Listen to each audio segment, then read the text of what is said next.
இன்றைய காலம் பக்திமயமான காலம். பக்தி இல்லைன்னா பண்பாடு வராது, பண்பாடு இல்லைன்னா ஒழுக்கம் வராது, ஒழுக்கம் இல்லைன்னா படிப்பு வராது, படிப்பு வரலைன்னா பதவி வராது, பதவி வரலைன்னா உயர்வு வராது, உயர்வு வரலைன்னா மனிதனாக வாழவே முடியாது. ஆக இதற்கெல்லாம் அடிப்படையான ஃபண்டமெண்டல் என்று சொன்னால் பக்தி. அந்த பக்தி கடவுள் மீது மட்டும் கிடையாது, குரு பக்தி வரணும், தாய் தந்தையர் மீது பக்தி வரணும், பெரியவர்கள் மீது பக்தி வரணும், அப்புறம் ஆண்டவர் மீது பக்தி வரணும். அந்த பக்தி வெறும் மூட நம்பிக்கையாக மாறக்கூடாது, அந்த பக்தி அறிவியல் சார்ந்த பக்தியாக வரணும். அதனால தான் நமக்கு பெண்கள்லாம் பொட்டை இங்கே வைக்கிறோம். ஏன் பொட்டை இங்கே வைக்கக்கூடாதா? ஏன் நம்முடைய சந்தனத்தை பொட்டை இங்கே வைக்கக்கூடாதா? ஏன்னா இந்த இடத்துல தான் நம்முடைய நாடின் 21,000 நரம்புகளும் இந்த இடத்துல சுழுமுனை என்கிற இந்த புருவ மத்தியிலே தான் குளிர்ச்சி ஆகணுங்கிறதுக்காக தான் குங்குமமோ சந்தனமோ எதா இருந்தாலும், ஏன் அவர்கள் வெளிநாட்டுக்காரங்களாக இருந்தாலும் இந்த இடத்துல தான் அந்த பொட்டை வைக்கணும். ஏன் பூவை இங்கே வைக்கிறோம்? பெண்கள் எல்லாம் பூவை என்ன பண்ணுறோம், நம்முடைய பின்னம் தரையில் வைக்கிறோம். ஏன் பூவை கையில் சுற்றிக்கக்கூடாதா? இல்லை பூவை காதில் வைக்கக்கூடாதா? ஏன் பூவை இங்கே தான் முகுலம், த ஃபீனியல் காட்ஸ் என்று சொல்லக்கூடிய நம்முடைய மூளைக்கு செல்லக்கூடிய நரம்புகள், அந்த திரவங்கள் சொல்லக்கூடிய இடம் அது குளிர்ச்சியாக இருக்கணுங்கிறதுக்காக அந்த இடத்துல நம்ம முகுலத்துக்கு பின்னால் இந்த பூவை வைக்கிறோம்.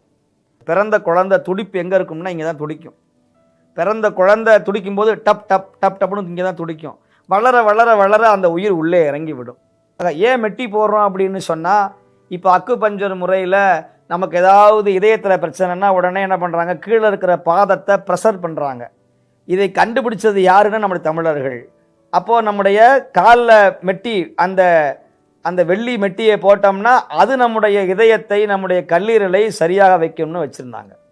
அதுபோல் கையில் ஏன் வளையல் போடுறோம் அப்படின்னா, நம்முடைய தாய்மார்கள் குழந்தைகள் திருமணம் ஆன உடனேயே அவர்கள் கர்ப்பவதியாக அவர்கள் அந்த குழந்தை பேறு பெற்ற உடனேயே அந்த வளையலை ஆட்டுகிற பொழுது உள்ளே இருக்கிற குழந்தை துள்ளும்.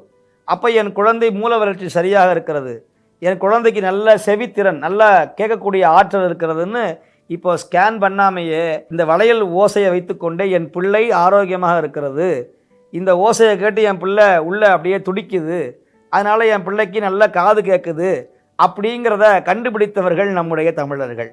நாங்கள் இதை சொல்லுவதற்கான கடமைப்பட்டிருக்கிறோம். இது மூட நம்பிக்கை கிடையாது. நம்முடைய தமிழர்கள் நம்முடைய 100 ஆண்டு காலம் ஒருவன் வையத்துள் வாழ்வாங்கு வாழணும்னு கொண்டு வந்த ஒரு நெறிமுறைகள். அதை பின்னால் வந்தவர்கள் அதை மாற்றினார்கள்.